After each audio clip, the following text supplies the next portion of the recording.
power behind it. Bruno, what do we know about his opponent? There goes another clothesline. Well, in all honesty, I can't say that I know that much about David Meltzer. I know this, that obviously he's not a veteran. He may have only a few years' experience. But unfortunately, when you put a man like... Welcome to another episode of Newsstand versus Newsletter. I am your host, the future Hall of Famer, Scotty B. Let's bring in my co-host, Andrew, no last name needed. Stalk him enough and you'll find out what it is. There he is, the big man himself, Andrew. Well, you guys know him on the internet. First off, let's talk about something quickly about the fact that we got 93 views in the last one. So thank you. Hey, listen, it's a lot better than 3. It's a lot better than 3, buddy. I'll thank everybody who watched the last one, 99. Subscribe, like notification, seriously, because if you like it, check it out again. We're gonna be doing lots of different shows here. Today, we're gonna hop right into it. We're doing 2003. That's our thing. Before we get into that, let's talk about the pro wrestling scene right now. As we're recording this, Dynamite just ended. I watched it from start to finish with the roommate, who actually very much enjoyed it. What was your feeling on Dynamite, Andrew? Even though people will see this for about 2-3 weeks. Sorry, at a time. It's a fun show, and I'll say this will be evergreen, so it doesn't matter when you tune in. I find with Dynamite, even the below average or the average ones are still a treat because the energy of the crowd, it feels like everybody wants everybody to succeed, and it's not a wrestling show ashamed to be a wrestling show. I'm not going to name any names because is there an R in the W at the end of it? Is that what you're getting at? It could be any sports entertainment company under the sun. Based in Connecticut, right? Yeah. Stanford. Yeah, I watched it. My thing is I find Orange Cassidy, I like him, but we talked about this before. He has to gain some weight, dude. He's too small. He is so small. I mean, I'm not trying to be one of these guys. Like, I'm not saying be a monster, but put some more weight on. I love Orange Cassidy. I think he's fucking great. I really do like Orange Cassidy a lot. I just find he needs to gain a bit more weight. I think he needs to be in a tag team. Yeah, maybe for a little bit, get him over that hump, because he'll be good. Like, I think he'll be great. Like that. What else is there? I'll tell you, my pick for the Full Gear best match of the night. I want you to pick what you say it's going to be. Adam Page, Kenny Omega. Street fight. I guarantee the street fight would be the tag one. What is it? The 10-man? Not the 10-man. Yeah, 10-man tag street fight with Jericho and all them guys. Oh, no way. No, I'm telling you. I'm calling it. Jericho is so washed up. He was washed up 8 years ago. He's not the only guy in the match. There's 10 of them. Yeah, but I mean, when Jericho's in the match, he's going to be the focal point. So the camera will be on him more than anybody else. And I don't want to see a bloated Y2J in 2021. Get him off TV. I feel like I'm like going into the abyss with this light. Like, I feel like I'm going right into the it's really fucking bright. Like, it's really, really bright. I'm glowing off the fucking thing. Like, I'm God. I'm not saying I'm God, by the way. Please don't cancel me. I didn't say I was God. I look like I'm God. But anyway, let's get off that before we end up getting thrown off YouTube for all the 12 people who are watching.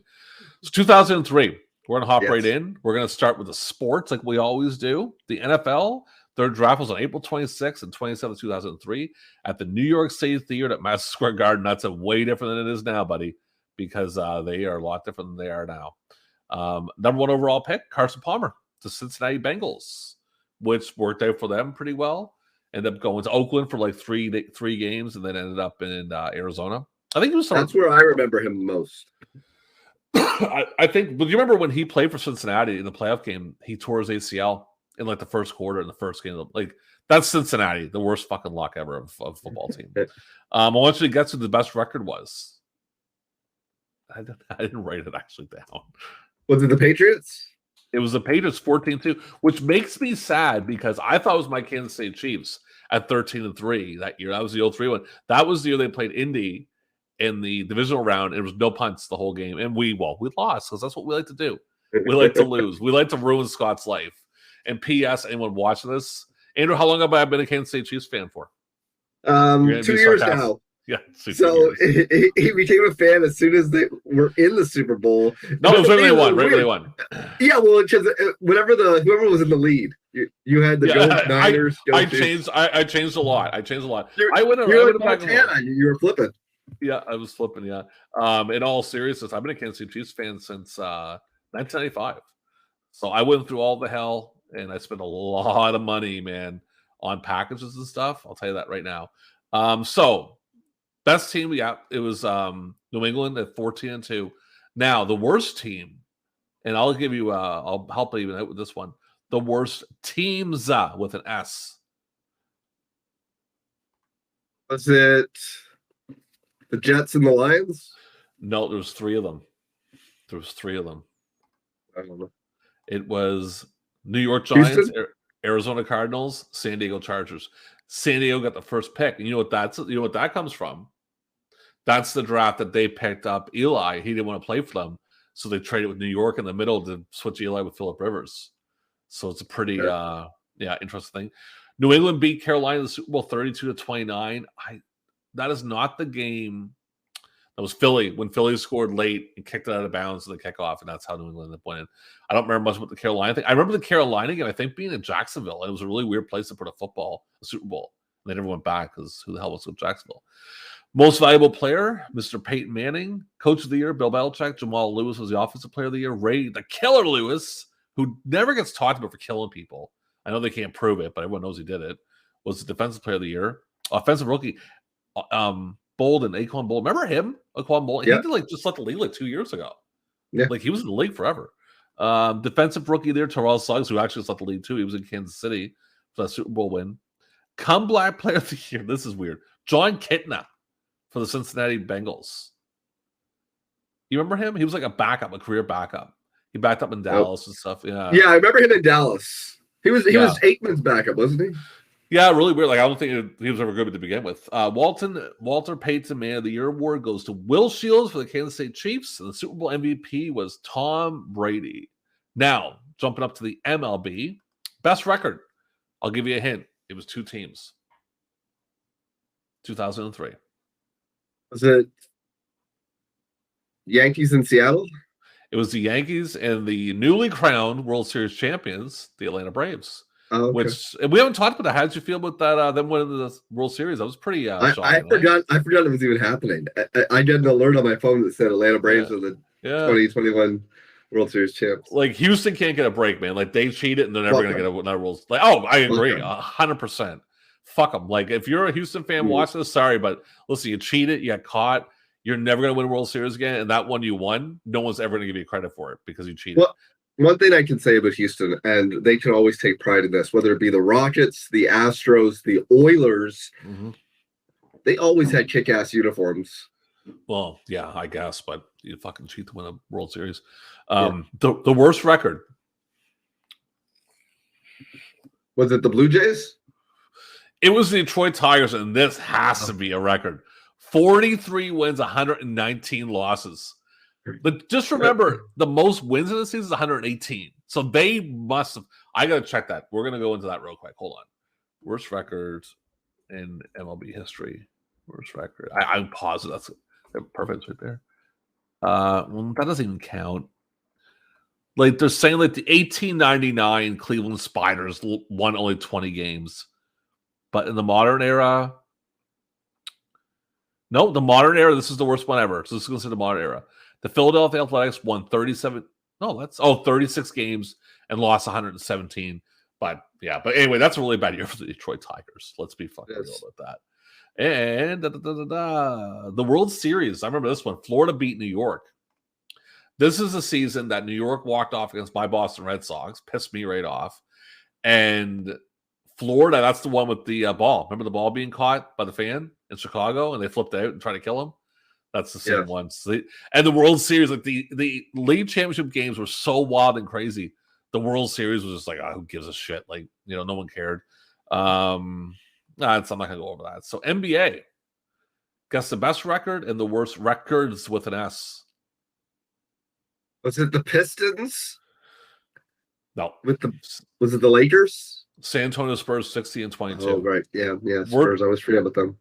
Worst records with an S. Mavericks and Grizzlies. Cleveland Cavaliers, Denver Nuggets. Okay. Yeah, that makes sense because did they already draft LeBron at this point? They had LeBron. It was his first year because I remember his first game was on Halloween. 2003, we're gonna get into like what we were doing, and once we're done this, I have a lot of memories of 2003. It was a pretty interesting year for me. The final San Antonio over the New York Nets. MVP Tim Duncan, Rookie of the Year Stoudemire from the Suns, Defensive Player Ben Wallace, Sixth Man Bobby Jackson, Most Improved Player Gilbert Arenas, Coach of the Year Greg Polovich from San Antonio, Executive of the Year, who gives a shit, Sportsman, who cares about that, Sportsman of the Year, NHL, best record. Was it Detroit? Ottawa. Oh, wow. 52, 21, and 8. Worst record. Chicago? Carolina, 22, 43, and 11. In the finals, I remember this very well, New Jersey over Anaheim, because you know what happened in the finals, the MVP.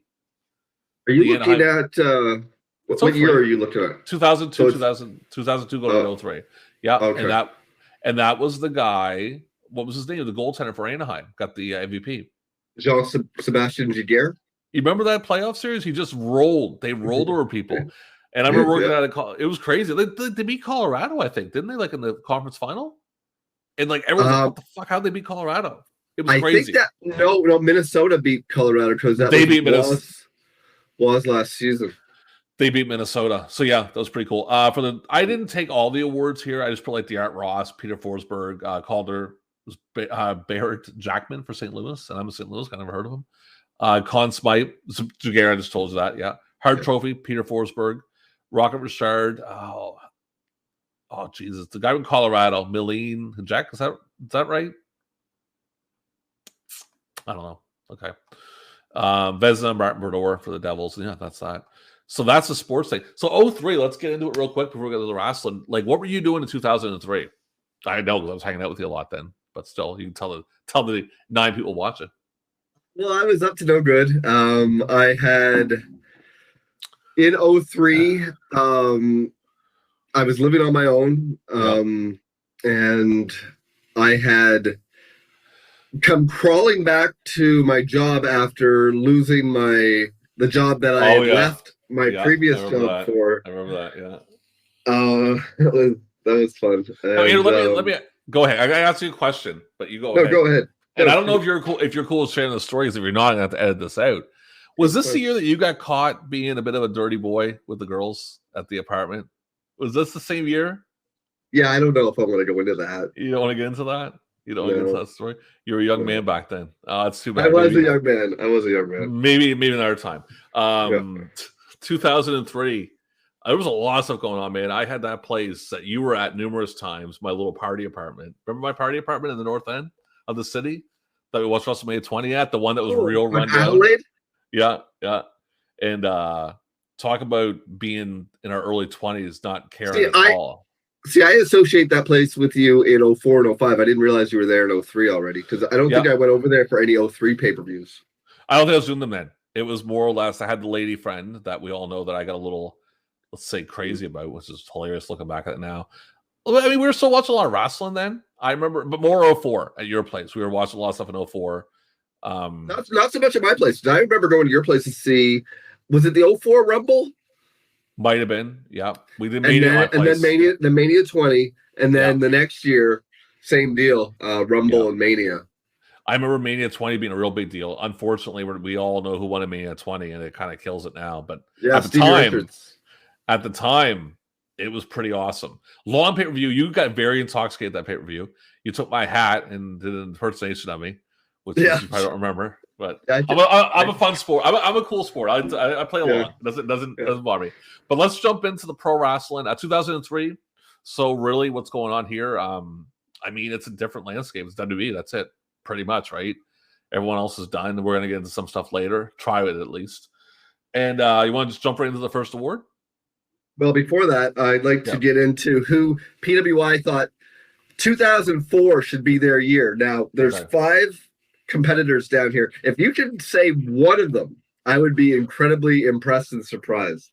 Oh, I don't know. No, just go ahead. I won't even bother trying.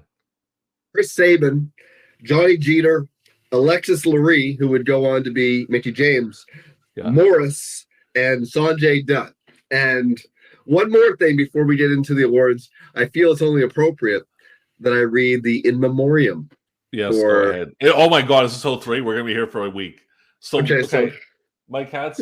Yeah, I'm gonna take my cat to the vet when we're done this one. Get ready, people. We're here for a while. all right, here we go. Stretch that neck. 2003. Here's who left the wrestling world. Daily. They left daily. Dwayne Allen, Victor Almonte, Tony Altimore, Don Ox Anderson, Johnny Bedswinger, Freddie Blassie, yeah, Roy Bradbury, Zane Bresloff, Brother Icarus, Darlene Brown, Lila Cavazos, Hermano Corzo, Bruiser Brian Cox, Floyd Kretschmann, Corey Crimson, Shandito Cruz, Halcon Dorado 2, Chip Douglas, Anthony Pitbull 2 Durante, Axel Faulkner, Kodo Fuyuki, Giant Ochiai, Jesus Christ, Bruno Giovanni, Max Gold, The Great Antonio, Stu Hart, Kurt Hennig, Mitsu Harai, Crash Holly, Elizabeth Hewlett,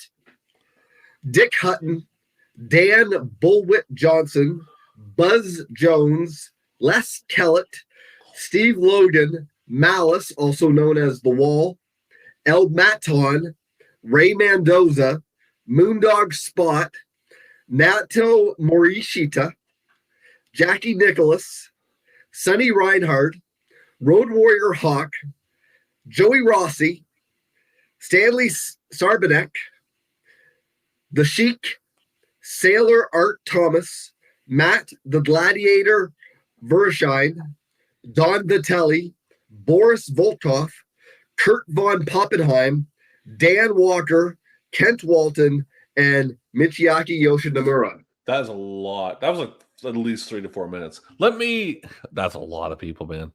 Do you remember when Lex Luger and the Elizabeth incident happened? Do you remember the voicemail that you left me on my phone?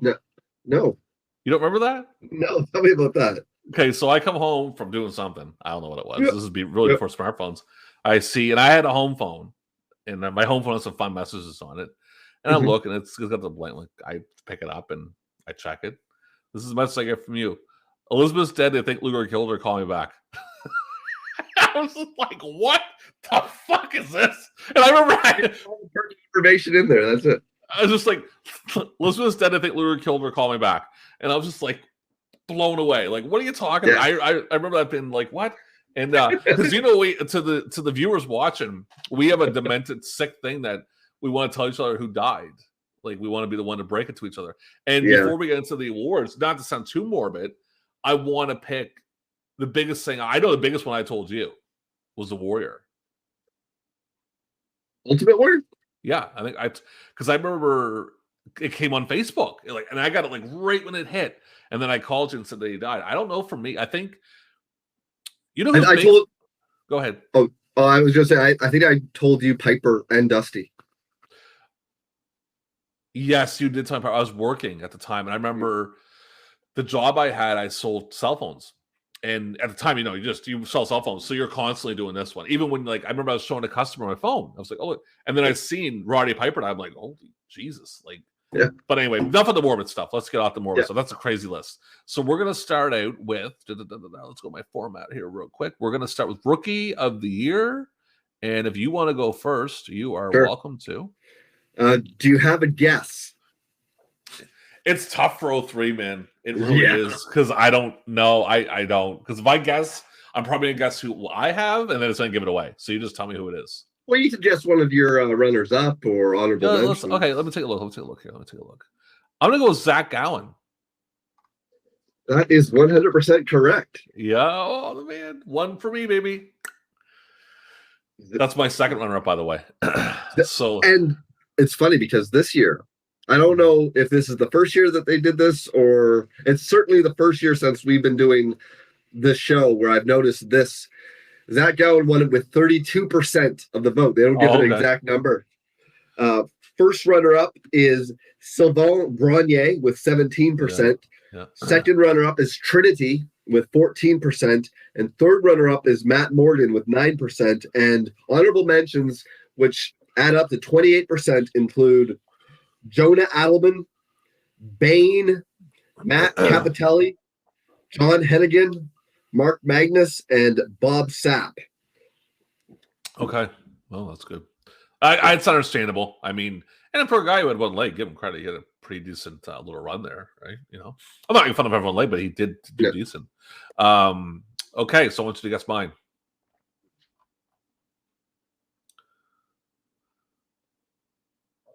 Is it Kenta? Chris Sabin. Oh, okay. Find a picture was really rough, man. I was trying to find. Well, the problem is I want to have a picture that fills the whole screen. The problem is that the way it's a pain in the ass, but whatever. So Chris Sabin won that with 3,006 votes. Zach Gallen was 2. Nakamura was 3. Matt Capitola was 4. Alex Shelley, Kono, Chris Cage, Mark Magnus, Sylvain Grenier, and Gato, and that's it. So that is my first award. So yeah, I mean, it's tough, man, because I wasn't watching a lot of Indies in 03. I know you were watching a lot in 02. We had that place together, but I don't think I see any Chris. I've probably seen a little bit, but not that much I remember. Well, I mean, I was deep into the tape trading in 03 at this point, but you know how it was at that time. You didn't get what you wanted. You got what you could find. Yeah, if somebody came to me, I just would have to pick out of what they had to hope that it would be something good. You were hoping King Ring 95 each time, right? You wanted to get a better quality King Ring 95 because you just love watching that fucking. I just wanted the satellite feed of King Ring 95. So, Vince yelling at them. What in the God's name are you fuckers doing? All right, so let's jump into most improved, and that's going to be where my guy comes in here, and I want you to guess who it is.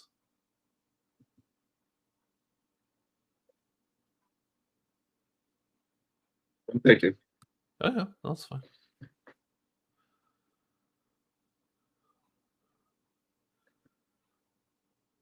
Is it Brock? It is Brock. Oh. Yeah, it is Brock. Runner-ups, let's take a look.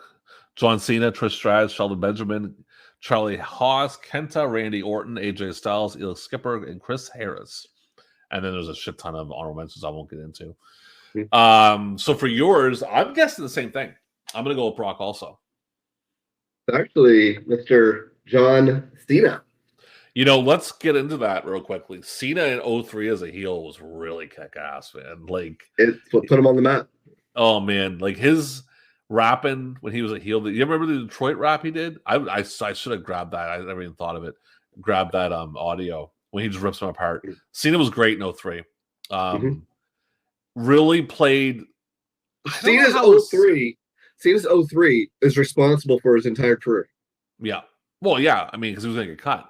I don't know, but like, you know, it's funny. Like, I think he wrestled Brock right after Brock won the title. Did he not? Yep.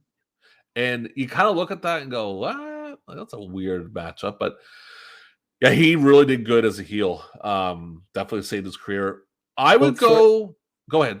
It's funny. I saw a recent screen capture where, I don't know, it may have been on a random episode of SmackDown, but there's a 3-way match between Angle, Brock, and Cena. And they had their list of accomplishments and their weights and their heights and stuff. Yeah. And for Angle, it had like Olympic gold medalists, so many times champions, Intercontinental champion, King of the Ring winner, Brock, champion, John Cena, doctor of thugonomics, or PhD in thugonomics. Like, at that point, that was his only accomplishment. And it was just funny to see. It was, too bad I didn't know. See, I would have probably grabbed that Detroit rap, and I might even actually grab it at the half and just make it into an audio because it's really cool. So for that, I would probably agree with PWI on that one. I'd probably go with Cena for most. Oh yeah, because I mean, Brock in 02 was still good. He won the title. I mean, to me, I feel like I'd definitely go with Cena. Who's your runner-ups on that? Okay, right now it is the first runner-up. Oh, sorry. By the way, Cena won that with 32%, and the first runner-up is Matt Hardy with 19%. That was when he was doing those Matt Facts, Mattitude. Oh yeah, that was great. I loved it. That was some good times there. That was some good stuff. Yeah. Oh yeah, version 1. Shelton Benjamin and Charlie Haas with 16% is your second runner-up, and third runner-up is Victoria with 11%. And honorable mentions take up 22%, and they include America's Most Wanted, Rob Conway, Gail Kim, Brock Lesnar, Paul London, Rodney Mack, CM Punk, Chris Sabin, and Sonny Siaki. You know, yeah, I gotta go with them on that because I don't really get why Brock's most approved. I don't. I know really his see O2 was great. He had that awesome match with The Rock, that awesome Hell in a Cell match with Taker. Yeah, I know. I don't get why they, but you know, it's the Observer, and this is like the theme of the show where there's a lot of things that we got to question about these guys. I'll tell you something funny. Go ahead. Who would you say was right with Rookie of the Year? It's hard to say because I didn't see Saban stuff. You know, was Gowan really that great? Not really. I mean, he was good for. And I'm not, when I say this, don't think I'm saying like in a mean way. He was good for his ability. I mean, the guy had one leg, so give him a ton of credit. But he never really did anything for me. I mean, I guess, like, you know, but. Now, you know the story about that, don't you? What's that? There was a wrestler on the Indies who had one leg, and it wasn't Zach Gowan. And John Laurinaitis, I think I heard this one. Yeah. Didn't he mess up and get the wrong guy? Yeah, Zach Gowan was not the guy that they were supposed to get. And, you know, they made do with what they had. The guy they were supposed to get must be like, what in the gut? Fuck, like, I know. Like, well, it's almost like now I can never go because it'll be like I'm stealing his gimmick. Yeah, exactly. All right, so we're going to go to the next award, and I'm up next. So the next award, let me go by format real quick. And on your end, it's Woman Wrestler of the Year. I don't have that with the Observer, Woman Wrestler of the Year. So I completely... This is just Woman of the Year. Woman of the Year, sorry. I changed it. I put it as Brawler of the Year. The Bruiser Brody one. So you can go ahead and guess that one if you like.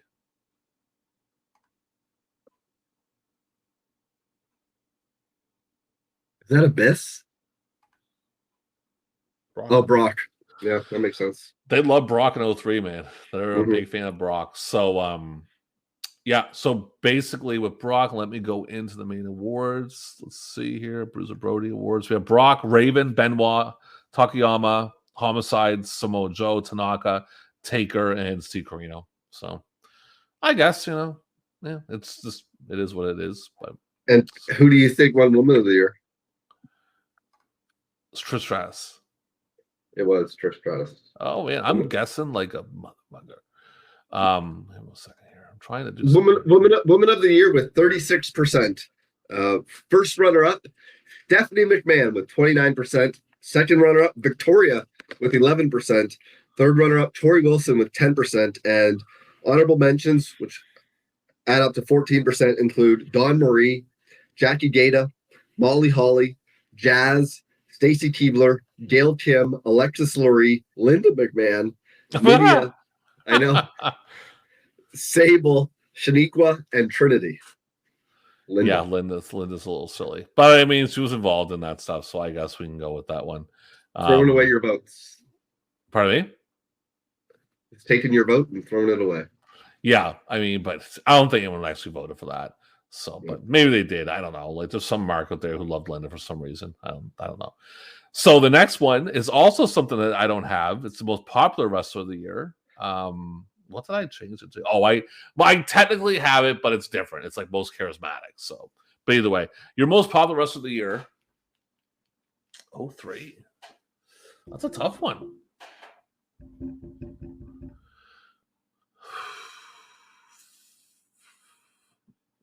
Can't go with Hogan because Hogan's not really there in 03, is he? Can I go with Hogan? I'm gonna go with Hogan. I know it sounds crazy, but I don't know who to pick. It's this guy. It's an American flag? Oh, it's an Angle. True. It's true. Kurt Angle Really? and most popular wrestler of the year. Isn't Angle a heel part of the year? Who knows? 2003? Are you kidding me? Like, I remember a little bit. I kind of had an idea because he was a heel going into Mania with Lesnar. Yeah, but like, I don't know exactly when he turned baby. Either way. Okay, so Angle. Okay. Yeah, he wins it with 24% of the vote. Yeah. First runner-up is Steve Austin with 18% of the vote. And not even wrestle much anymore at all. One match. Wrestles up to late, but yeah, exactly. Second runner-up is Rob Van Dam with 16%. Third runner-up is Rey Mysterio Jr. with 8%. And honorable mentions, which add up to 34%, include Chris Benoit, Booker T, John Cena, Bill Goldberg, Zach Gowen, Eddie Guerrero, Hulk Hogan, Shawn Michaels, Raven, Trish Stratus, and The Undertaker. So every person they can think of basically is Pretty in much. there. Okay. All right. I mean, I guess. I don't know. Like it's a little yeah. But if they want to do that, that's fine. My one. So mine is the most charismatic. And yeah. Is that so, Kenta Kobashi? Nope. It's not Kenta. You want to see right away? Yeah. Oh, Bob Sapp, yes. I remember this. Bob Sapp was a big deal in 03. Yeah, they love Bob Sapp in 03. Just let me go back to my main awards here. So we have Bob Sapp at 1, The Rock at 2, Cena at 3, Jericho, Eddie Guerrero, Steve Austin, Ric Flair, Kurt Angle, Quentin Jackson, the Hulkster brother, and then Kenta Kobashi, Bill Goldberg, Shocker, Shawn Michaels, and Takayama. So yeah, I mean, I'll go with Bob Sapp on that one, even though it wasn't really in the States, because obviously it was in Japan. But even not following, like, what was he doing in Japan? Wasn't he wrestling in K1 and stuff? Yeah, but also New Japan. That was when Inoki was bringing in a bunch of shoot fighters. I mean, I wasn't even watching, but I knew about Bob Sapp. But I read The Observer pretty frequently. I used to get not made fun of, like, a mean way at work. Worked with the guy. I'll give him a shout, Dougie. He was a great guy. I think you know him. But we worked together and we sit by each other. We worked overnights. And he used to call it the paper. He'd call it the paper. He's, oh, you're reading the paper there, right? Like, he always talking to me because I've been reading The Observer all the time. That was my reading material. And my other one was a book that I think you also read. The book about what's that? Oh, I was going to say, was it Chokehold? No, I read that too. The book about Albert Fish. Remember that book? Deranged. Oh, yeah. Oh, man. Yep. I was reading that book. I remember I'd be reading it like this. And when people walk by me, I'd be like, don't look at me. Because it was so messed up. But I couldn't put it down. It was so addictive. I'll tell people, if you listen to this, check that book out. But you'll probably go into like some kind of weird computer if you buy it. Because it's messed up. Well, the thing about Albert Fish is I had a book called The A to Z Encyclopedia of Serial Killers. And Must be great when they raid your house. Well, he stood out amongst serial killers, like out of everybody. Oh yeah, like he stood out to be the most deranged. So, you know, I also had that deranged book. I didn't like it as much as the Encyclopedia of Serial Killers because it was just him. Oh, but so man, it was messed up. Oh yeah, it was really messed up. Like again, I was so into it, reading it, and I couldn't put it down. It was just like I got to put it down because I might go to hell just for reading it alone. All right, so enough of that. The next one we're going to go to the Stanley Weston Award, and I also have an award to counter that. Actually, I'm up first. Sorry, that's my bad. It's me up first. Most underrated. Most underrated. Is it Paul London? Oh, Ultimo Dragon, and yeah, they shit on him, man. I remember them making a big deal about him. But I love Ultimo Dragon, big fan, and he shouldn't have tripped. Oh, I know. Was that Mania? No, it was his opening, the first match he had on SmackDown. He tripped. No, Mania. Was it Mania? Okay, I knew it was somewhere he tripped, but that was later. I mean, that was in 04 that he tripped. Like they were shitting on him in 03. Because I remember they made a big deal bringing him in. I was really pumped because I love Ultimo Dragon. And oh my God, like they had one match with him where he kicked ass. And it was just like, okay, that's good. We're done. Like, fuck him. Like, we're just going to go with our other stuff. And SmackDown 03, well, let's give it credit. Everyone listened to this that knows about 03. That was pretty goddamn good for a long time, SmackDown 03. Well, they fucked Dragon over real bad. I don't know what to deal with him. I don't know who he pissed off. But anyway, let's go in there. Where's my underrated one? My underrated one's not there. So I don't actually give me a second here. I'll go over this one. I have all my stuff right here. I'm not prepared tonight, people. Yep. Well, okay. Let's just hang tight. Just give me some credit. I've been busy all day. I've been working my ass off. So yeah, I've been actually working. You've been sick. I think you had COVID for you were just terrified. Today was my first day back after my COVID scare. You had a cold. That's all you had, dude. You had a cold. Just relax. You're not dying. Oh, baby. Everyone now. That's the way people get out of work. Okay, so most underrated was Ultimo Dragon. Spanky was number 2. Matt Hardy was 3. Christopher Daniels was 4. Eddie Guerrero, Rico, Chris Benoit, Chris Jericho, Paul London, Booker T. Honorable mention Canyon, Lance Storm, Tajiri, Jamie Noble, Doug Williams, Kenta, Rob Van Dam, Raven, and Victoria. So there, I got all my guys out. I messed it up when I was setting up the podcast. But anyway, So for the Stanley West Award, I'm going with Freddie Blassie. Why the hell's it? Oh, because of the stroke. Yeah, Is that what's from? Because of the stroke? I can't get this right. I see it, but I'm saying it's because of the stroke. That's what I'm asking. Is that the why they got it? I'm reading. It doesn't say the stroke. Talks about his he did suffer a stroke, but he suffered the stroke in 2002. Okay.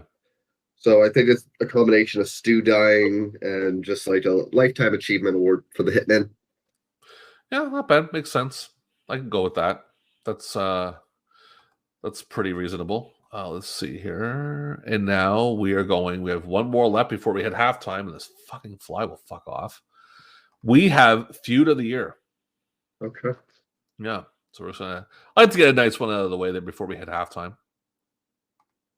What do you think was my Feud of the Year? Hogan and Vince. Brock and Angle. Brock and Angle, yeah. Okay. So what do you say? They won it with 36% of the vote. First runner-up is Hogan McMahon with 19%. Second runner-up is Austin Bischoff with 12%. Oof, that was bad. Third runner-up is Jeff Jarrett versus Raven with 10%.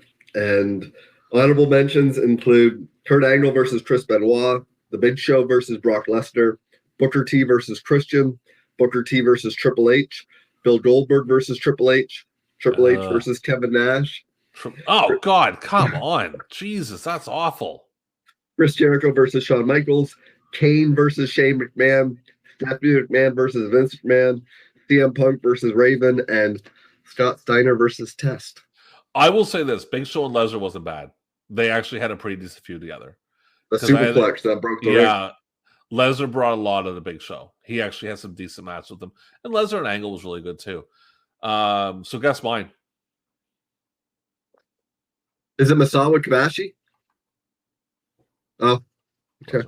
Yeah, same thing. I played it off cool. Like I thought, oh, there's no way it's that because he seems surprised. Lesnar and Angle, and then you have Raven and CM Punk at 2, Jericho and Michaels at 3. I'm not counting that one because that's UFC. That's UFC. I'm not counting it. Yuji Nagata versus Noah. What's your opinion of Meltzer including the UFC? I hate it. It's fucking bullshit because it's not pro wrestling.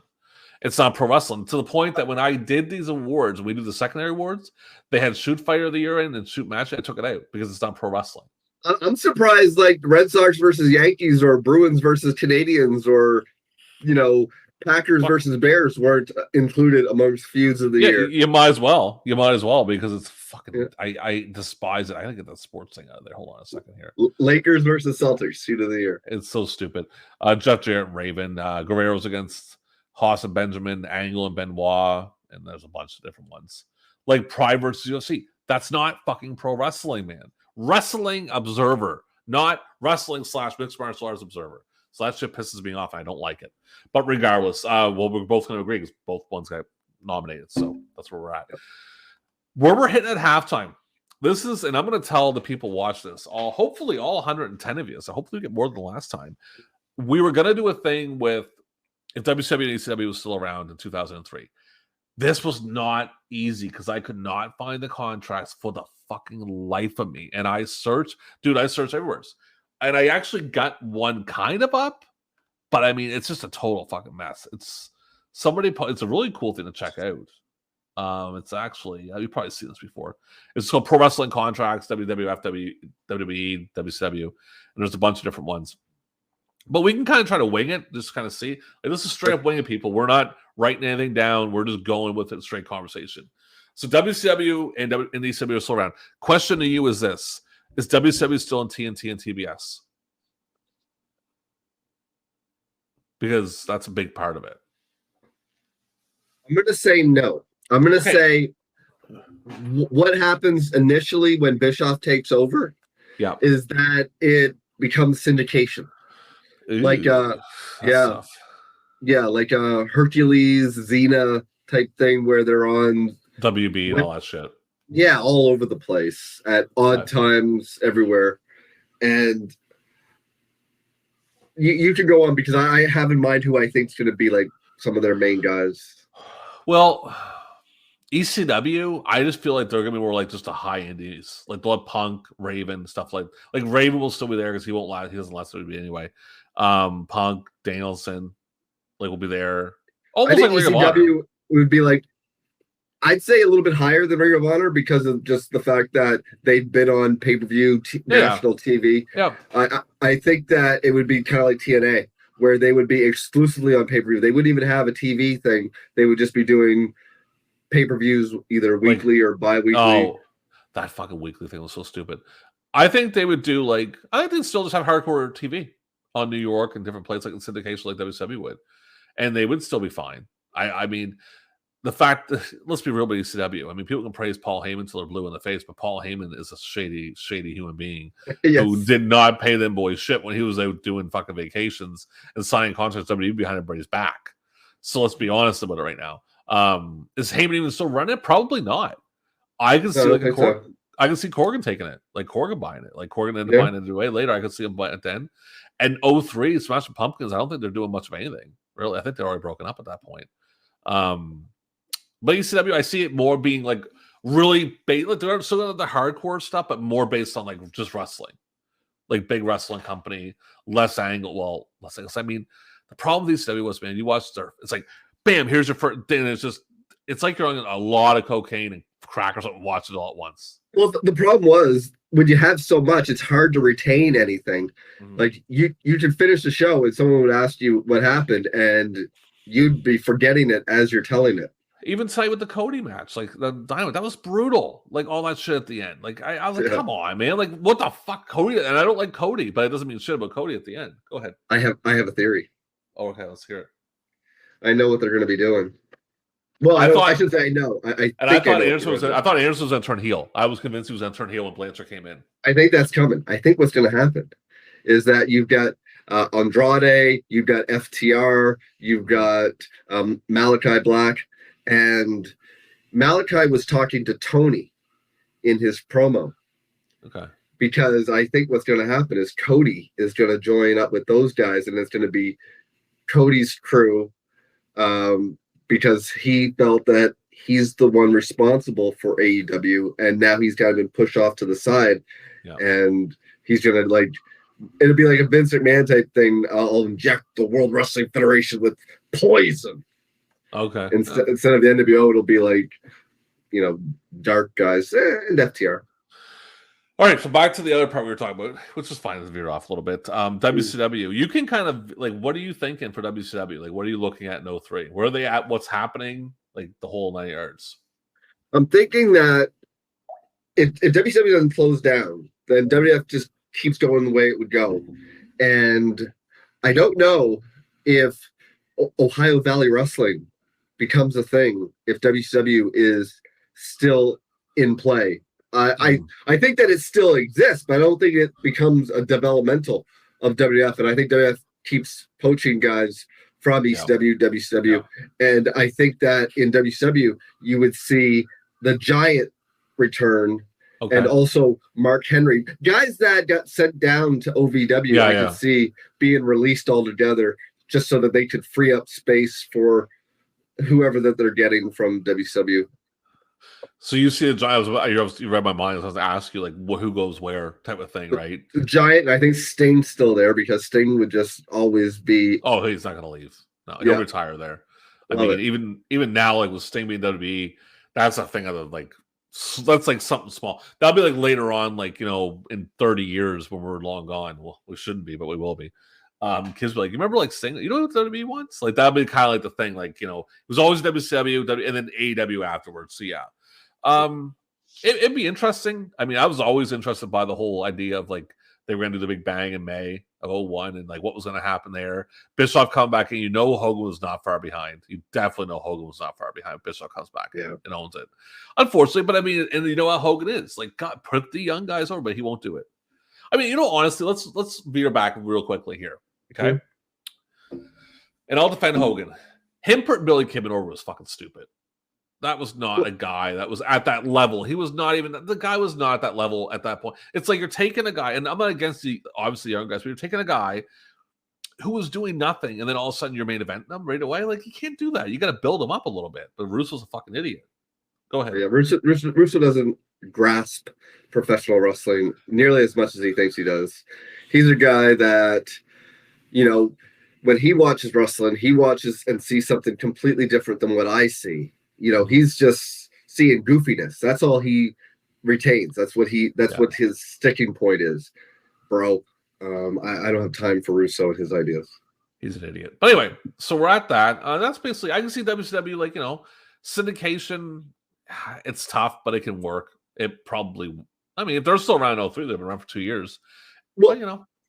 The thing is, WF can only be on, were they on Spike in 03 or were they still at USA? They were back at USA at that point. Oh, they were okay. back to USA in 2002.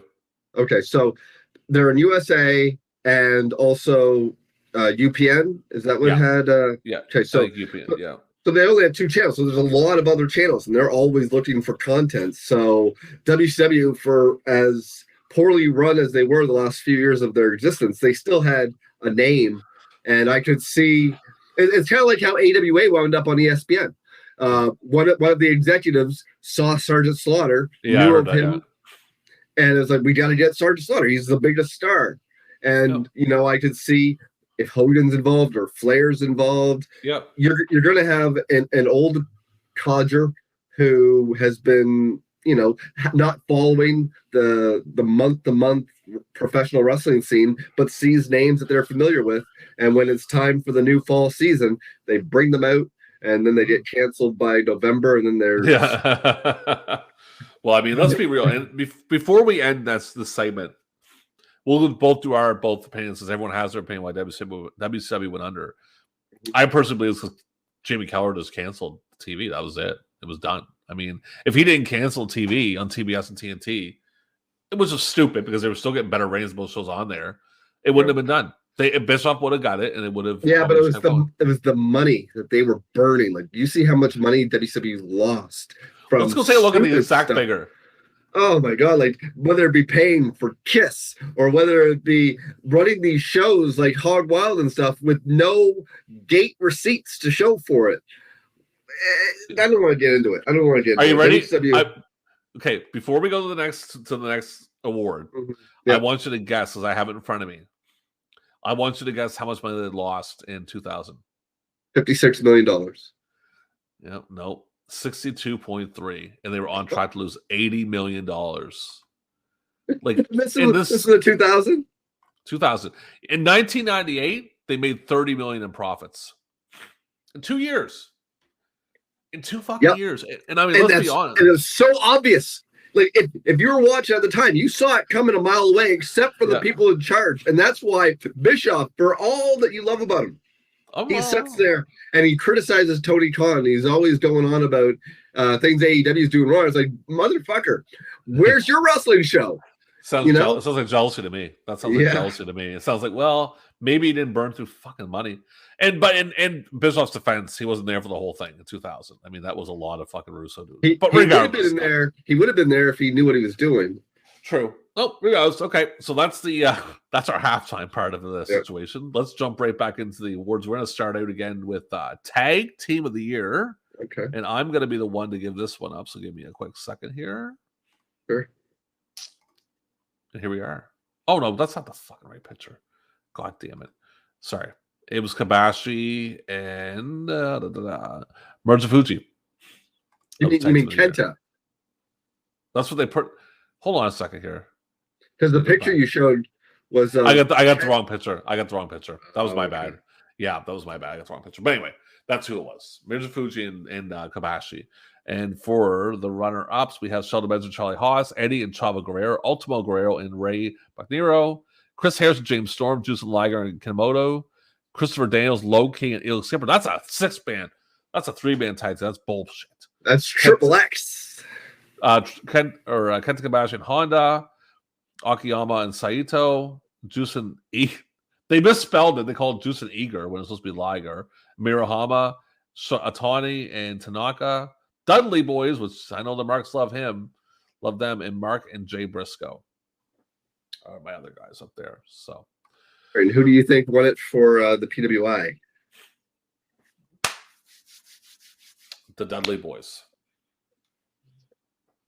Oh, nice. Nice. Benjamin and Haas. Yeah, yeah. They won it with 31%, and first runner-up is America's Most Wanted with 19%. Second runner-up is the Dudley Boys with 16%. Third runner-up, Los Guerreros with 13%. And honorable mentions, which tally up to 21%, include the APA, the Basham Brothers, Christian and Chris Jericho, Christopher Daniels and Elix Skipper, Simon Diamond and Johnny Swinger, Eddie Guerrero and Tajiri, Timon Honda and Kenta Kobashi, Kane and Rob Van Dam, La Resistance, KJ Muto and Arashi, and William Regal and Lance Storm. Kane and Rob Van Dam sucked. I did not like that. Was dog shit. But I'll actually give, because I didn't see the Kenta one, I didn't see his matches. So I'm going to go with Charlie Haas then. I'm going to go with them because they were pretty good. Look, you writing that shit down, holding me accountable. But yeah, because I mean, on my end. But so anyway, the next award, we're jumping right in there, boys and girls. We're getting right in there. We're going to go to Comeback Wrestler of the Year. And I also have, I don't have that on my list, so I have something to combat that. Comeback Wrestler of the Year, I'm going to go. I'm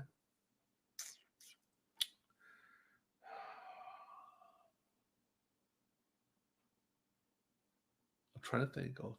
I'm going to go Piper. Piper was there in 03. Earth Angle. Yeah, I guess. I mean, he fucking wrestled with a broken neck. Later in life, it really fucked him up. But, yeah. Okay. Earth Angle wins Comeback Wrestler of the Year with 22% of the votes. First runner-up is Bill Goldberg with 16%. Second runner-up is Raven with 13%. Third runner-up is Ultimo Dragon with 11%. And honorable mentions include Batista, D'Lo Brown, Justin Credible, Hulk Hogan, Kenta Kobashi, Lita, Kevin Nash, Randy Orton, Rhino, Sable, Scott Steiner, and The Undertaker. Now, wasn't this the Kevin Nash that came back from a torn ACL and then ripped his quad in that tag match? Remember that on Raw? That same year? I'm pretty sure it was the same year. I thought that happened in 02, and then he came back in 03. And we got hurt again, like right away. It wouldn't surprise me. I'm positive he did. Okay, so my one is best flying wrestler. Best flying wrestler. Is it Ricky Marvin? Oh, Rey Mysterio, of course. Ron Mysterio, actually. Please. Yes, right. Ron Mysterio. Yeah. AJ Styles is number 2. Teddy Hart is number 3. Ricky Marvin. Juventud Guerrera. Amazing Red. Which I remember him, and that guy was a fucking psycho. I remember him from Paul London, Dragon Kid, Kenta, Rob Van Dam, Sanjay Dutt, and Spiky. That's that one. So I mean, it's a little bit surprising because they're not big DF guys, but they're very much more like they're better with WWE lately in this, like than they were before. Like other ones we've done, they fucking hate WWE. Like our '86 one, they shit all over WWE. Like big time. Oh, they did. The next one is gonna be most hated wrestler. Now I go first. Mine's most overrated wrestler. That's it. I thought it's pretty even. Most hated, most overrated looks pretty decent on that end. Mm-hmm. I want you to guess who my most overrated wrestler was for the Wrestling Observer Awards 2003. Is it Triple H? Yeah, there he is, baby. There he is with that title they gave to him. Hey, Triple H, can you put me in a side headlock for 13 minutes?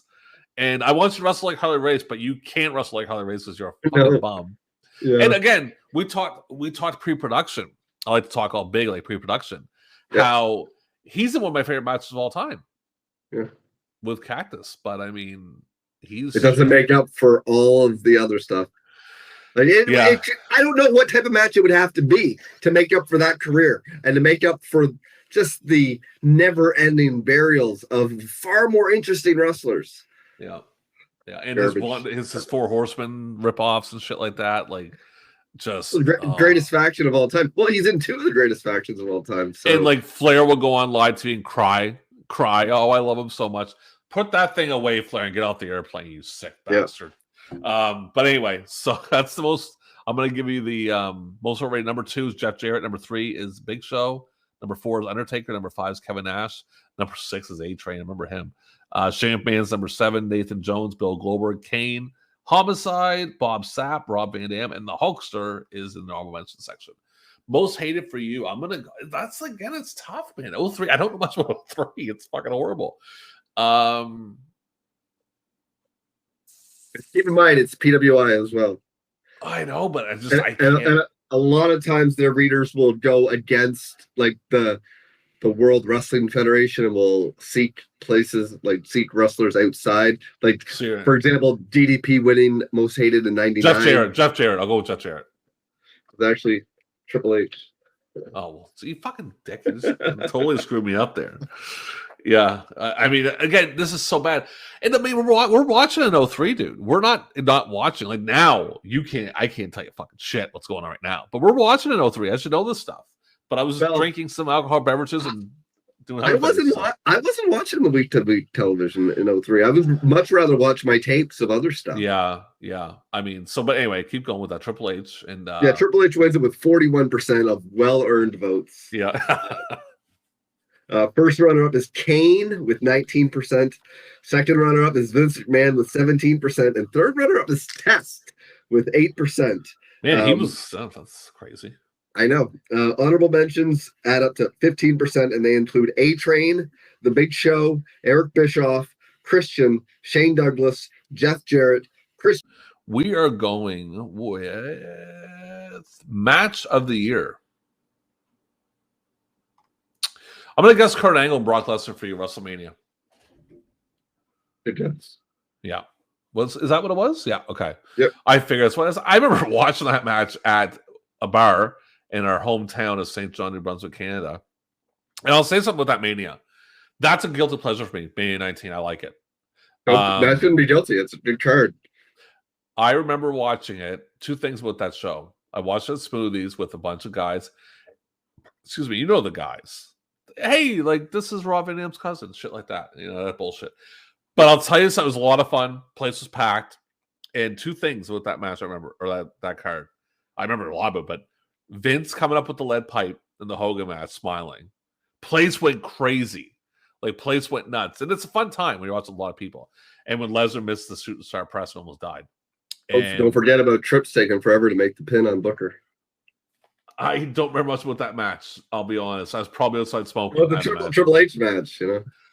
But that was a really bad angle. Everybody knows the racism in that angle. It was fucking brutal. But I will say, Michaels and Jericho was good. Even Matt Hardy opening the show was fun because Hardy's always fun back then. And when Brock missed that shooting star press, that place they went quiet. They're just like, is that fucker dead? Like, is he paralyzed? Yeah. Like, what the holy shit? Like, crazy that he did that. But yeah, great, really good match. What was your runner-ups? My first runner-up was Chris Benoit versus Kurt Angle with 23%. Second runner-up is Brock Lesnar versus Kurt Angle. This would have been SmackDown. Their Iron Man match. Yeah, and I remember we watched that at your place. Me, you, and our other friend Chris. I won't mention his last name because he might freak out if we give him his name. Was it that one? I thought it was Brock against Benoit. Nope, it was that. Yeah, it's crazy that they had multiple Iron Man matches on SmackDown that year. We drank a lot of beverages that evening that weren't Coca-Cola Classics. They were other alcoholic consumed beverages. And then we had the pro wrestling match. I think Chris Hemman, or for his last name, sorry. I think Mr. I said it really quick. He bladed. Do you remember that? Yes. Did he get blood in your carpet or some shit? I don't remember. Good. But anyway, keep going. Third runner-up is Shawn Michaels versus Chris Jericho with 12%. Yeah. And honorable mentions include Raven versus AJ Styles from March 19, Hulk Hogan versus Vince McMahon from March 30, Steve Austin versus The Rock from March 30, Jeff Jarrett versus Raven from April 30, Shelton Benjamin and Charlie Haas versus Eddie Guerrero and Tajiri from May 18. Ric Flair versus Triple H from May 19. Oh, the big what? I think that was their Taboo Tuesday match. I may be wrong, though. I think that might have been 04. Yeah, Taboo Tuesday was 04. I think the one that they're showing here is the one where they gave Flair the title after the match was over. It was like a dark match. Okay. The Big Show versus Brock Lesnar on June 10. Kurt Angle versus The Big Show versus Brock Lesnar on July 27. Elimination Chamber match on August 24. Kane versus Shane McMahon on September 21, and Kurt Angle versus John Cena on October 19. Can I mention something with that Elimination Chamber match? You know, I hadn't seen one. I'd seen one years later. And it was funny about that even. That was SummerSlam. And I remember me and the other person I mentioned, I'm not going to say his name again because I don't want to get sued. Yeah. We have been day drinking. Because at the time, we're 24. So we're day drinking, right? And we were meeting you at the bar, I'm pretty sure, to watch it. And I got so, I don't know what it was. I got so messed up. I had to leave the bar before it even started and go home. Because I was just a complete mess. It was. Well, to me, I didn't see any 2003 pay-per-views as they happened. Well, I remember being there with him, and I ended up that night being intoxicated, and I spent the first evening with my long-term girlfriend for a long period of time. That we're not going to mention names because, again, don't want to be sued. Because I know somebody watching. She's watching right now. But is that the one who didn't pick me up at the airport? That might have been the one that didn't pick up the airport. Yeah, that might have been the same one. But anyway, we're not getting into that because let's just, you never know, we might get popular and the people start watching our stuff. So yeah, but you know, good match. I found that match was good, but that finish was real messed up, and that kind of hurt it a bit. But it was still a good match. I want you to guess my match of the year. Is it Misawa Kobashi? It is. Yeah. Ooh. Remember watching that and just realizing, man, it was a weird match because it was kind of, you could tell that, I don't want to say they were losing a step, but they were doing really crazy shit just to do crazy shit. Yeah, like the apron bump, like off the apron onto the floor. It was, I mean, look at what happens to Misawa later. I mean, it's because of shit like that, right? I'm not saying Kobashi killed him by any means, but still. No, it was his own decision. Yeah, exactly. Kurt Angle and Chris Benoit and Boss. That was in the Rumble. Kenta and Miruzu Fujinami versus, I cannot pronounce it, Kanemaru and Hase Tokyo. Okay. Jericho Michaels from Mania. Bryan Danielson, Paul London in Philadelphia, April 12th. We have Angle and Lesnar. That's up there. Kobashi and Nagata. Tenzan and Akiyama. Kurt Angle and Lesnar from Raleigh. September 16th. I'm guessing that's a pay-per-view match. But who the hell knows? If anyone's really an expert of 03, put your comments down below. You could tell us what it was. And let's just burn through this here. Just a bunch of ones. I'm not going to really nothing spectacular in here. Orton, Jericho, Christian, Scott Steiner, Mark Henry versus Michaels, Van Dam, Dudley's, and Booker T. I don't know. That's like honorable mention. But yeah, so I'm going to probably go, because I've seen both matches. I vaguely remember both of them. I'm going to go Misawa and Kobashi, even though I'm not a big fan of the crazy, crazy bumps. I mean, look what happens in Angle and Lesnar. Fucking Lesnar almost kills himself. So, I mean, both ways, it's I prefer Kobashi and Misawa. How do you feel? I haven't seen that Misawa Kobashi match in so long, and same with Brock and Angle. I don't even feel comfortable saying, because if I watched both of them right now, it would feel like the first time I've seen both of them. Mm-hmm. Okay, fair enough. So the next award we're going to go with is Inspirational Wrestler of the Year. It's going to go to you. Or no, am I up first or you're up first? I believe I'm up first. Okay, no, go ahead. No, you're up first. Okay, so my replacement, because obviously we don't have that, is the most disgusting tactic of the year. I love this one. This is a fun time here. I want you to guess what it is.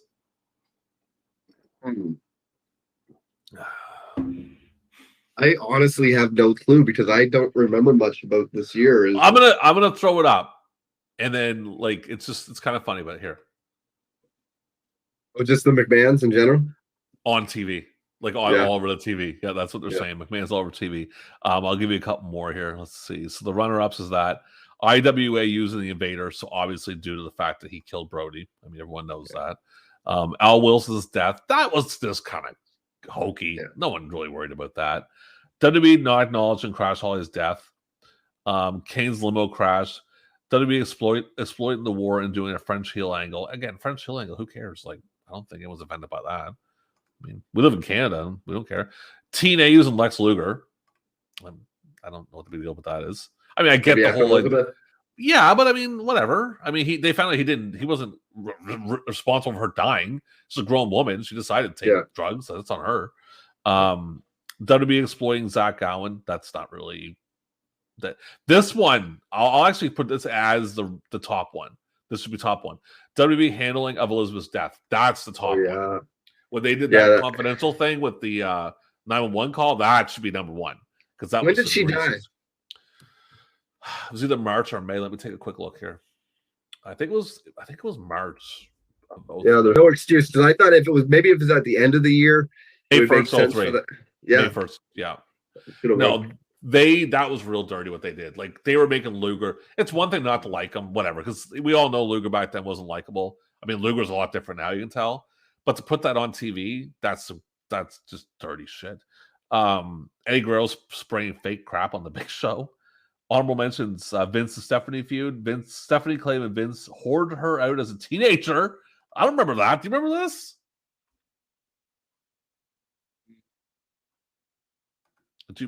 Are you Yes. thinking? Yes, Okay. I do remember it.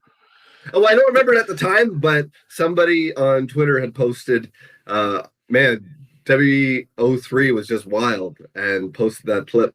And that was the thing. There was so much content that stuff like that just gets buried. And people always talk about the Attitude Era, but like this type of era, they were really trying and failing. So they had just a lot of stuff like this happen every week. They were losing viewers as the Attitude Era was over. I mean, I know they call it the Ruthless Aggression Era. That's not start. No, Ruthless Aggression starts 04. We're not getting into that shit. When does it start? 02, because that's when Cena has his match against Angle, and he says that I have ruthless aggression. Oh man! All right, so Eric Bischoff and Linda McMahon segment. Kane frying Shane McMahon's testicles. Zindig being hung by his back. And Kane setting Jim Ross on fire. I'm going with the Elizabeth thing. That should be one. The people who didn't vote that for one, I don't know why you're so pissed off with the man's being on TV. It sucks, but what they did with the Elizabeth thing. But regardless, that's the crazy, most disgusting tactic. Yours, Inspirational Wrestler of the Year. I'm going to go with Kurt Angle. Actually, Zach Gowen. Oh, why did I think of that? That was stupid on my part. Okay. He wins it with 33% of the vote, and first runner-up is Kurt Angle with 30%. Second runner-up is AJ Styles with 15%. Third runner-up is Rey Mysterio Jr. with 12%. And honorable mentions include Steve Austin, Booker T, Eddie Guerrero, The Hurricane, Brock Lesnar, Lita, and Ultimo Dragon. So, okay. So that's that. And where's the last one? They get our secondary awards. Wrestler of the Year, I'm picking for you, Kurt Angle.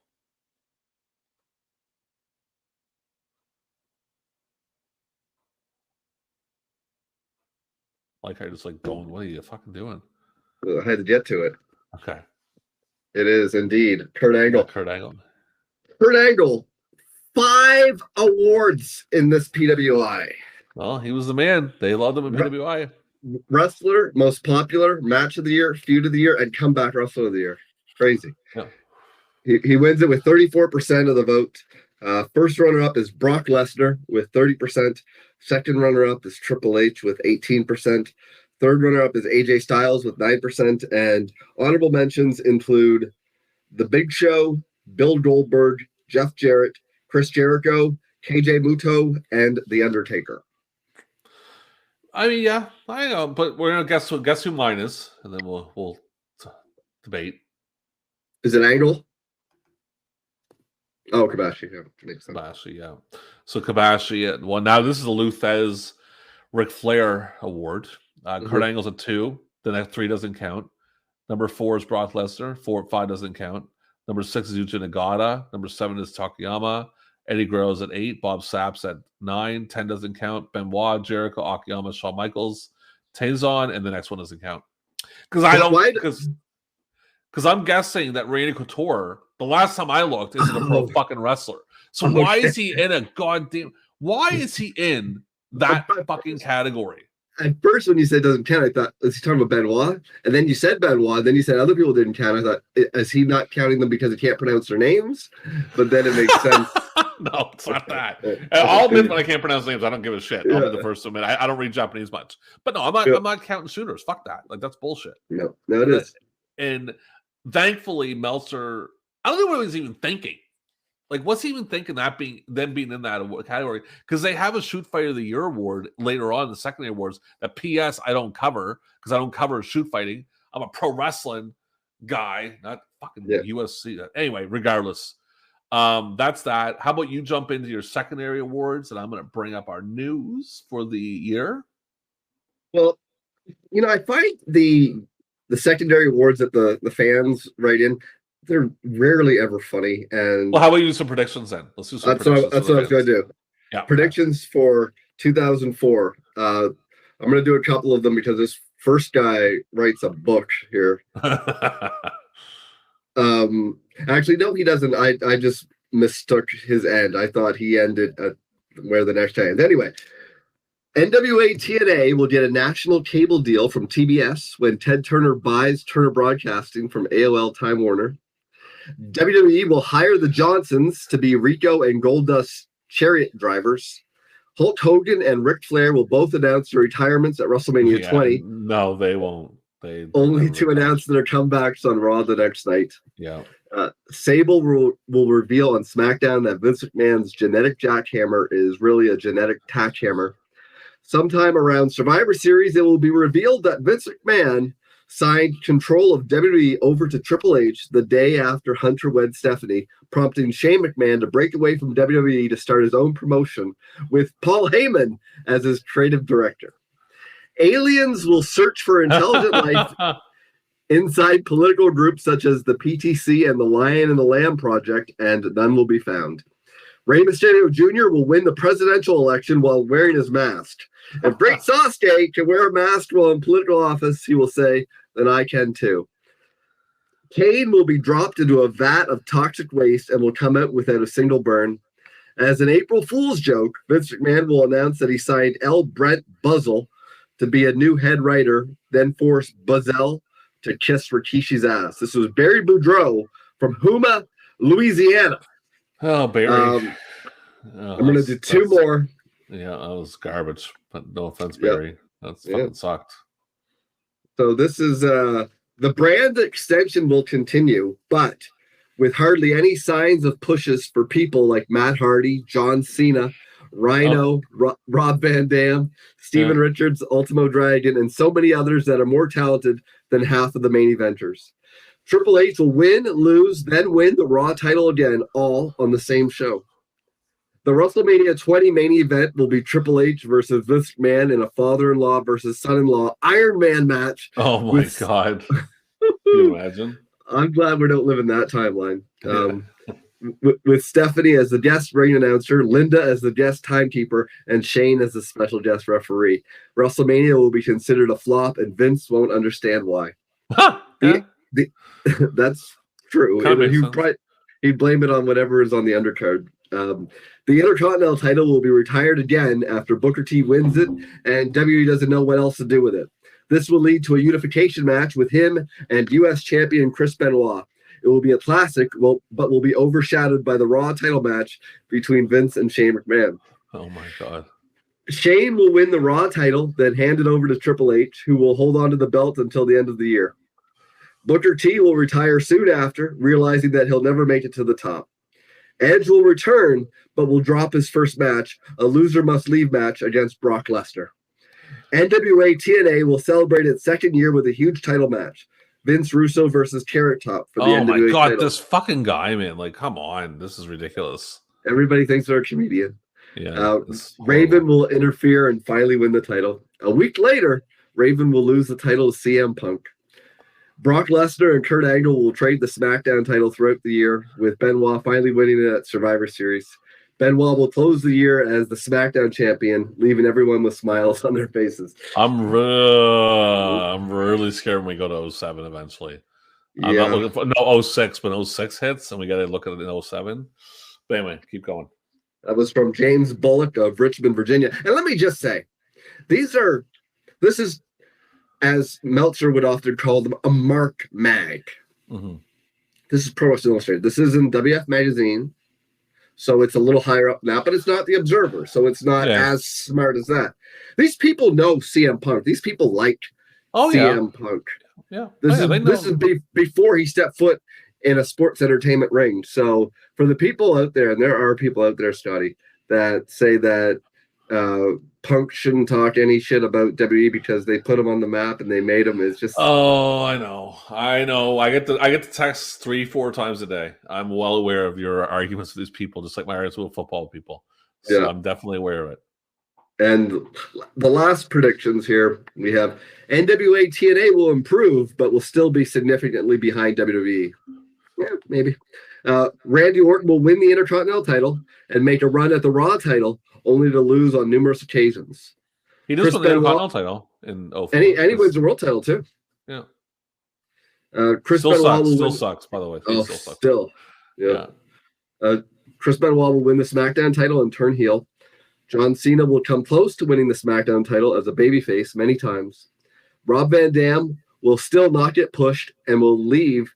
Let me just pause right there. This terminology in the PWI. Yeah, it's different. It's a different era. Yeah. The internet. You read my mind. It's there. Yeah. So Rob Van Dam will still not get pushed and will leave the WWE to pursue other wrestling opportunities. Kane will have a short reign as Raw champ before losing the title back to Goldberg. Cena's Rhapsody will not be a hit, and in disgust, he will change his name to Prototype. Brock Lesnar will win the SmackDown title 2 more times and will go down as the greatest WWE champ of all time. Chris Benoit will develop a classic feud with Lesnar, like Brock did with Kurt Angle. Jeff Jarrett will lose and regain the NWA title. He probably did a few times. Yeah. That's an easy one. Paul London will get some serious recognition in WWE, but will need a decent gimmick to do so. Evolution will wreak havoc on WWE. I hate Evolution. God, I hate it. They did wreak havoc and will play a part in Goldberg losing the Raw title. Batista will get a bigger push than RVD, which will be sad. Jeff Hardy will return to WWE and will be greeted with a chorus of boos. The Rock will return to entertain the fans and once again become the people's champ. This was Mike O'Donnell from Mercerville, New Jersey. And let me jump into that real quickly before I go to my ones. It's fine, I'm reading my thing. 1 second. Okay, I'm good. How awesome was The Rock as a heel in 03? Really good. Really good. But let me ask you, you got 2 to pick from. And I mean, I wish I should have thought I should have put the audio up. You got The Rock in Toronto or The Rock in Sacramento? What's your favorite one? You know what I'm talking about? Sacramento. Fucking great. I'll come back and the Lakers beat the Kings in May. That was just, but it was really good when he ripped the leaves because he hit it. He hit it perfect. Yeah. They didn't see it coming because he's half Canadian, so he knows that shit. Oh yeah, it was like, man, Rock in 03 was just like, because you got to think like by 02, like fuck you, man, we're done with this shit. It's getting boring, and he reinvents himself. Like God bless him, man. I mean, they give The Rock a lot of shit, but that guy reinvented himself in 03 like a king. Like he killed it. Unlike Michaels and Trips, he wasn't afraid to put people over, even though it was stupid. Like, for example, they weren't going to cheer Goldberg over The Rock. No, exactly. Yeah. But he did good. Like, I mean, that Sacramento concert was great. It was fucking great. Yeah. All right, so I'm going to jump into the secondary awards on my end. Most outstanding wrestler was Space Wrestler of the Year, but Kurt Angle. I'm not going to go through all the other ones. I'm not going to go through like the runner-ups. Box office draw. Guess who that is? Best box office draw. That Kabashi? Hold on here. Oh, Bob Sapp? No, it's not this guy because I hit the wrong button. It is Bob Sapp. But I'm trying. There's Bobby Sapp. That's a creepy looking picture. Best on interviews. Not Triple H. Is it Vince? Jericho. Okay. Promotion of the year. Doesn't even fucking count. Is it Pride? It is Pride. It doesn't even count. I had to see that Bob Sapp picture. That's getting a little weird. That's been up there for a bit. Best weekly television show. SmackDown? Noah. Oh. Best non-wrestler. Heyman? Austin. That's kind of sketchy because I know because he's wrestling up till April, but that's what they put in as. Best television announcer. Ross? Mike Tenay. Worst television announcer. Michael Cole? Jonathan Coachman. Oh yeah. Best show. Now I'm not counting one because it's not a wrestling show. Best major wrestling show. I'll say what it is. Pride. It's not wrestling. That's shoot fighting. So I'm going to let you guess. Number 2 is the best one. And I want you to guess what it is. Is it Mania 19? Mania, yeah. Best wrestling maneuver. Oh, is it the Brock Lock? AJ Styles. Brock F5 was number 2. Raiders. Why always say wrestler? Do it every time. Raiders' least favorite wrestler. Is it Triple H? Damn right is. Damn right is. Earned. Worst wrestler. Scott Steiner? Nathan Jones. Mm. Steiner is not on the list. Which is funny. I'll tell you those. Nash, Big Show, Heinrich, Henry, Luger, Norton, Billy Gunn, Zendig. Worst tag team? The Johnsons? La Resistance. Oh, yeah. And then Rosie and Jamal. You know, I don't like the idea of Rosie and Jamal being on that list because I'll tell you something, again. I like that tag team a bit. I kind of dug it. I'll tell you that wedding they did on SmackDown was pretty freaking awesome, man, with Bischoff playing the old man. So they kind of give that's a bit of bullshit there. Yeah, but I also think there's a bias amongst newsletter readers for heavier set professional wrestlers, where the idea that if somebody's larger, they're automatically bad, and I don't agree with that at all. Rosie and Jamal I liked them. They were good. Yeah. I liked that. I thought they did well, but they flamed out. Like they didn't after that whole thing. It kind of killed them off a little bit. Yeah. Worst television show. Raw. Oh, goddamn right it is. That's fucking evergreen right there. Worst non-wrestling personality. Stephanie. And by the way, going back to Raw, dude. Oh my god, Raw was just compared to SmackDown was dog shit. Worst match of the year. Is it Triple H Booker T? Triple H and Scott Steiner from the Rumble. Oh, and I remember that bag of shit was a horrible match. I remember how bad that was. That was one bag of shit. Worst feud.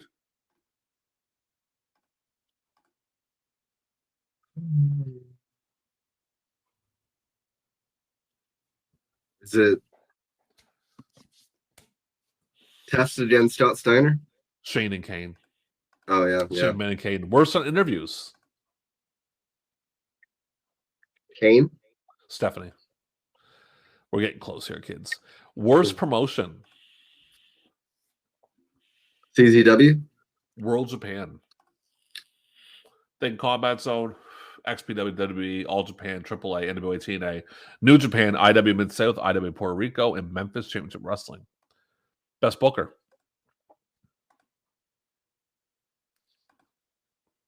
Heyman? Jim Cornette. Oh. Promoter of the Year. Vince? No, it's back to Pride. Which we're not using that. We're not using it. Number 2. Oh, this is a weird one. I want you to guess number 2. This is pretty funny. Number 2, I consider number 1 because it's a wrestling promoter. I don't know. Is Rob Feinstein? He meets people online and goes and hangs out with them. I'm just here to hang out. I'm not here to do anything with them. I'm all good. See you, Robbie boy. Yeah, creep bat. We have a legend with us right here. We have a legend. Ha ha ha ha ha ha. That's his fucking interviews are garbage. And I conduct interviews. Yeah, I conduct interviews. By the way, on another thing that I do, I conduct interviews with people. I do a lot better than that, but I do steal some of his things. Best gimmick.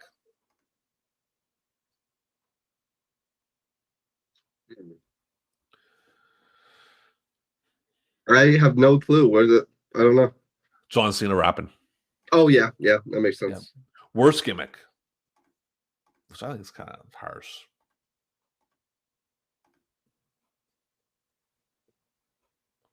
I don't know. Rico. Rico wasn't that bad. And worst wrestler. Most embarrassing wrestler. This is our final category. We're most embarrassing wrestler. It's a great way to end the evening. Is it Vince? Nathan Jones. Oh, yeah. No, Nathan Jones, that's the guy. They pulled him right out of Mania. He was so bad. Yeah. 2019. Yeah, you're bad when you pulled out a match. Number 2, Zach Gallen. Number 3, Teddy Hart. Number 4 is Piper. Yeah, Piper was rough in 03, man. That was just not a pretty sight to watch Piper to try to do anything. Big Show, Rico, Shane McMahon, Kevin Nash, Heinrich. And to end the Wrestling Observer 2003 year-end awards, number 10, the incredible, the immortal, the legendary Hulk Hogan. Now, there were only 5 overlapping awards. Well, there was 5 awards that were in the PWI and the Russell newsletter. Yeah. There were, like, I had a few individual ones that you didn't have. You had a bunch that I don't have. You thought that PWI got it right twice. You thought that Observer got it right twice, and you thought that that was tied once. So, really? So we don't have a winner. Would you say that just based on everything, whether it be the honorable mentions, the runner-ups, the winners, what reader fan base do you think got it right?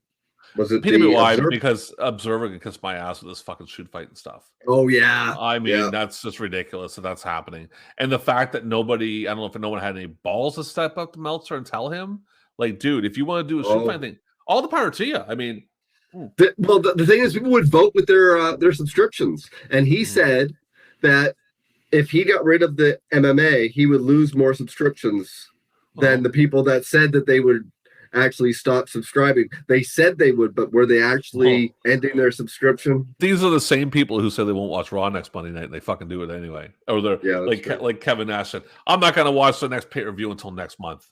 Like, you know, it's just wrestling. And I'm not trying to insult all wrestling fans. We're wrestling fans. I don't want to be a harsh person like that. But a lot of wrestling fans are very like, hey, I'm a football fan. How many times I said I'm going to stop watching the NFL this year? Every time you lose. Exactly. My team loses a lot now. But this week, baby, and it's funny because this won't come out for a few more weeks. Aaron Rodgers is on the COVID list, and I'm going to tell you what's going to happen. Jordan Love's going to throw for like 495 yards. I go, this guy's the next big thing. What the hell? No, wait a second. Daniel Soares is back there doing fucking, I don't know, eating a sandwich or some shit. Like, it doesn't matter. And Patrick's out there figuring, where can I throw a pick? And God bless Patrick Mahomes, by the way. I don't hate on him. But anyway, so yeah, I mean, PWI gets right. More. It's funny. While we were doing the show, I got an alert that somebody responded to one of my responses to them on Facebook, and I thought you would get a kick out of it. Okay. Are you gonna drop names because we could get sued? Well, so the original post was, if the creative is bad, it's because they're not as good as they think they are. And he's referring to Sasha Banks, Bayley, and Seth Rollins should know that as well. So then I replied with, "Are you defending WWE creative?" Yeah. And this is the response that I just got. Let's hear it. Yeah, yes. AEW and Triple H's NXT have worse creative than Raw and SmackDown combined. Can we just stop right here? I don't mean to cut you off. Sure. I just got one question. What? Like, did I hear that right? Because that sounds crazy to me. But go ahead. This is a person that took the time to reply to me. Is the paragraph? Are you getting a paragraph reply? Yeah. Are you getting an essay? You're getting an essay. Let's hear the essay. So yes, AEW and Triple H's NXT have worse creative than Raw and SmackDown combined. It's not their fault that the roster is full of wrestlers that are boring. When the wrestlers are boring, creative is going to be boring. Just like with shows. If the characters are boring, then the show itself is going to be boring. Have you seen The Wire? Perfect example there too. Now, whoa, wait a second. What? I don't know how you can watch Raw and SmackDown and say, "Oh, that's way better than Dynamite and Rampage." Like, I don't know. It's called denial. It's called denial. It's called denial. It's called knowing that AEW is better and not be able to accept the fact that the company that you enjoy is not good. I mean, but the way I look at it this way, and I cut you off because let me hear the rest of the essay and then I'll get into it. That was it. Like, people like bad things. That's all. Like, let's make an example. I fucking hate Kraft Dinner. I hate Kraft Dinner so goddamn much. I would, like, to the point that I can't see it, I can't look at it, I can't smell it, nothing. It's a bad scene. But other people like it. All the power to them. But don't try to, like, convince me to like Kraft Dinner. That's the thing with WWE compared to AEW.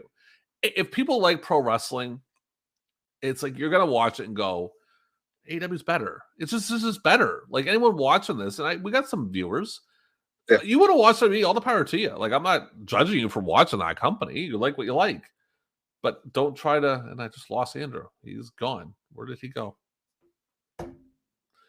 That's very odd. Okay, well, let's see what happened here. Oh, he's back.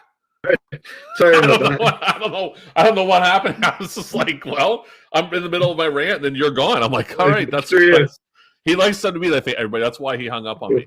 Yeah. But this is the thing. If you like it, you like it. All the power to you. But don't try to tell us it's better than AEW, because if you like pro wrestling, you know AEW is better. And just, you know, it is better. I watched it tonight with, okay. I don't know if would you be able to watch a 3-hour Raw with somebody that's not that familiar with pro wrestling? Exactly. Well, that's what I'm saying. I want to make an example of what you just hit on the head. I was watching tonight. I have a roommate, and I was in that. I was like excited, dude. I was in the kitchen making some dinner, and I was like, you know what, this is great. Got the food ready, and I don't know what in the God's name are you doing? You are all fucking over the place here. You're moving shit now. It's a black screen. Like, what is going on here? Sorry about that. Lady Dagger, what is wrong with, what is this all about? Now what are you doing here? You're frozen. We don't want to see your hand. This isn't even getting there. I'm keeping it in. I'm seeing the palm of your hand. This is ridiculous. Just gonna sit here and wait for Andrew to fix his camera, because this is getting ridiculous. He owns an iPhone, people. And it happens to people who own iPhones. They tend to mess things up. They can't get phone calls incoming and stuff like that. But before we get into this conversation we're having, a great one, by the way, that Andrew's not involved in anymore, because I can see the palm of his hand. Again, thank you for the watching. That was really awesome. We kind of started out on a really slow note. We only had about 3 or 4 viewers. I think we had like 7 combined for the first 2. And then God bless Andrew for going out and putting the word out and letting people watch it, because, yeah, we kind of jumped up. I think we had, I checked, it was like 93 viewers. And, yeah, that's definitely awesome. Subscribe, put the notification bell on. We're going to put it up probably every Tuesday. We record ahead of time. Like I was talking about Aaron Rodgers and not playing for the Packers this weekend. By the time you see this, it's probably going to be around I think we're at week 9. They probably see it around week 11. So that won't really matter. And my team will probably be 4-6. But, you know, what can you do? I've been a fan all my life. I've spoiled. I got the couple good years. I am predicting for all the football fans watching, if there's any watching, it is November 4th, 2021 at 1:35 a.m. my time. Patrick Mahomes is hurt. I'm picking that. He's hurt. There's no way that he ends that badly. So anyway, but we have lost Andrew, I think, permanently. So I'm going to finish off the show with thanking everybody for watching. Don't forget to subscribe, put the notification bell on, put some comments down below. Request, if you want to request a year, definitely request a year. We can do it.